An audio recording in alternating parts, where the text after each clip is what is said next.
So guys, magandang umaga sa inyo, magandang araw. Papakilala muna ako. Mga pala ulit si Onginev Jimenez from Archeon Designs. At syempre kasama ko ngayon ang aking wife. Ayan, si Architect Mikey Lo. At i-introduce namin kayo ngayon dito sa isa sa mga projects namin dito sa San Ildefonso. So, ayan. Kung mapapansin ninyo, modern design yung ginawa natin. Very evident dito, no? Yung mga corner windows natin dito sa gilid para ma-maximize yung view from the inside ng mga WPC fluted panels na brown para syempre nandun pa rin yung pagka-modern zen ng bahay nila. So, meron tayo itong mga floating steps. So, during night time, may ilaw dyan sa loob, sa ilalim, and nag-illuminate yan. So, maganda siya dito, parang floating. So, ito yung kanilang front yard. So, from the side, pakita mo yung house.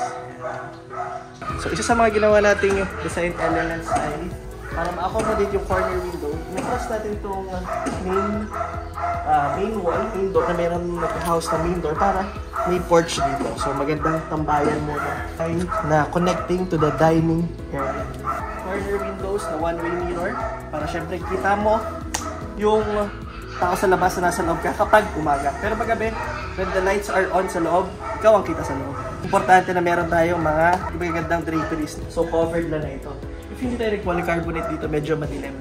Again, yung ginamit natin mga ceiling sa eaves, hindi yung mga normal na mga ceiling. No? Ang ginamit dito ay PVC ceiling. Pero wood yung finish na. Kagandahan nito, yung maintenance wise yan, bawal magkaroon ng tulo. Usually kasi pag nagkakatulo yung mga ceiling natin, nagkakaroon ng mga mapa-mapa, no? Yung mga watermarks yung tawagin.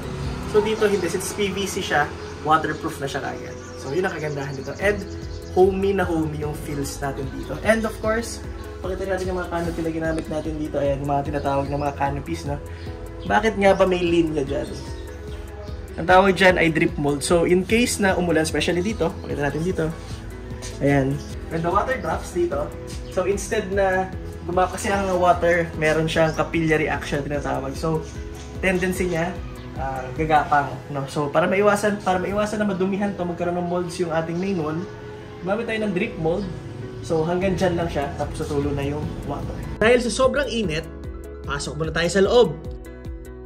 This is their living room na talaga namang napaka-aliwalas dahil sa ating double volume ceiling design.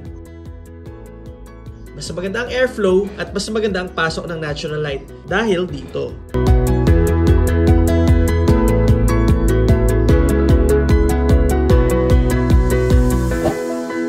Malaki na nga yung living room, magmumukha pang malaki dahil may illusion of reflection.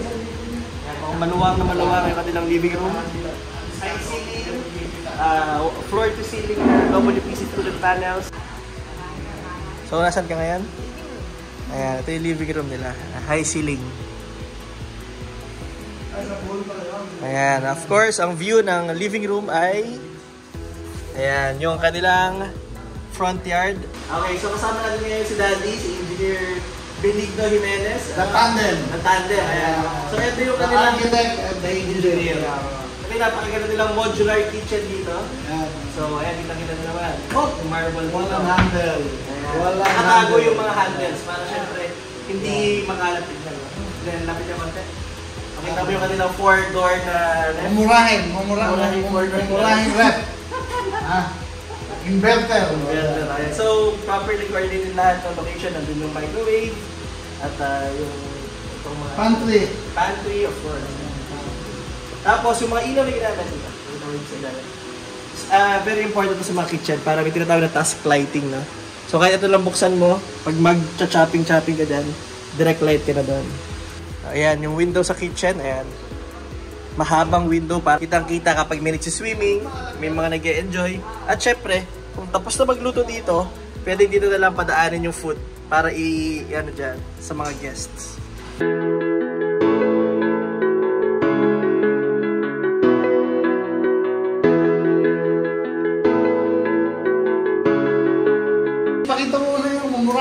Ayan, ito naman yung kortina.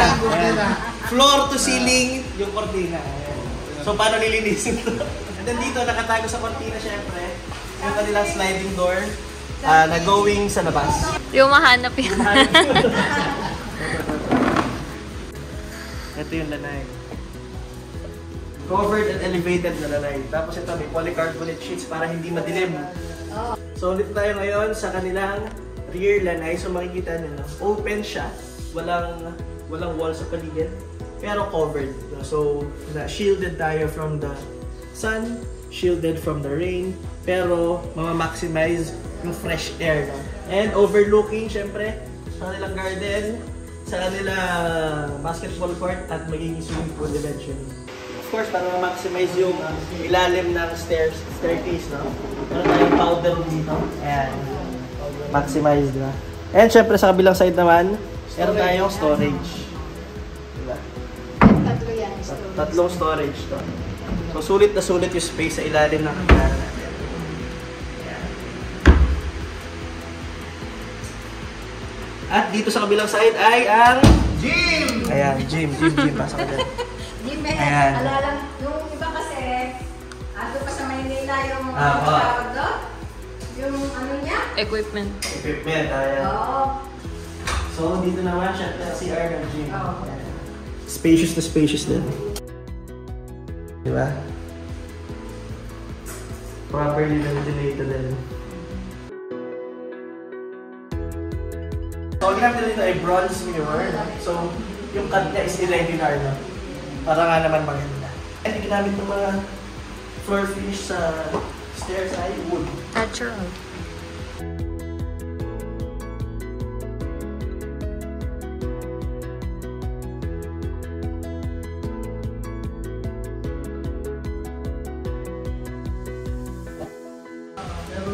So guys, ito naman isa sa kanilang mga bedroom sa second floor facing the road. So of course, same na configuration ng facade. The corner windows. Ayan. With the view of the front yard and the kapitbahays. Ayan. Part yan na. And then ito, corner windows din. Ayan. With the view of the kapitbahay again. And yung kanilang own toilet and bath. Ensuite toilet and bath. Again, floor to ceiling ulit yung tiles na ginamit natin. Ang closet ng modular yan. The headboard. So, ito naman yung isa sa kanilang mga bedroom sa inner bedroom. So, ito yung kanilang bed. Ito, office or study. Ensuite toilet and bath. Again. Dito. Okay, lahat properly ventilated. Lahat well lit, no? Natural lighting natin. So, ito yung kanilang modular na closet. So, sabi na lang.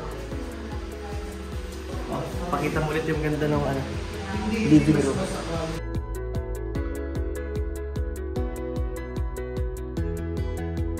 So, welcome dito sa kanilang bedroom. Nakita naman, kasya ang dalawa. Pero I think yung bed nila dito ay mayroon kasi ng pull-out beds no ilalim. Para kaya mag-accommodate ng up to 100 persons. Basta nakatayo ka.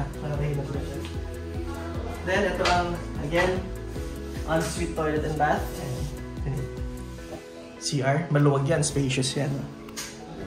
At, dahil nga meron tayong proper setback, maganda nga nila yung ventilation. Yung balcony. Ito ang kanilang modular cabinet. This will be the location of their TV. And,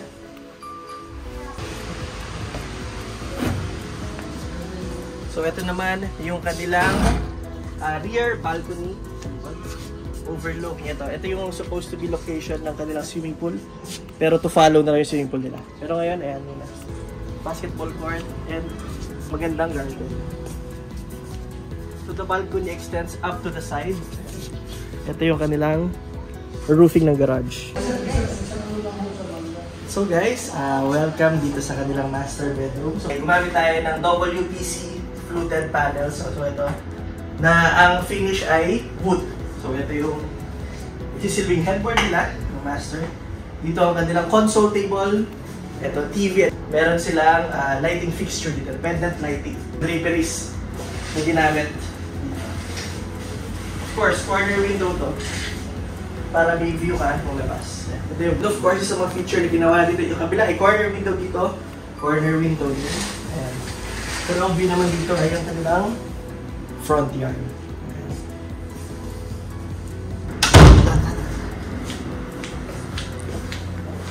Dito naman sa kabilang side ay meron tayong ito yung kanilang walk-in closet. And dito naman sa side na to ay yung kanilang ensuite na toilet and bath. Yung ating wall tiles ay from floor to ceiling. Tapos high window yung nilagay natin para hindi masisilipan from the labas. Pero pumapasok yung ating natural ventilation. Overall, the project has a lot area of 833 square meters and 340 square meters for the floor area. This house has 4 bedrooms and 6 toilet and baths, complete with kitchen, dining, living room, outdoor living, and gym. Let us help you design and build your dream house. Message us through our social media channels, RKN Designs and BN Jimenez Construction Incorporated.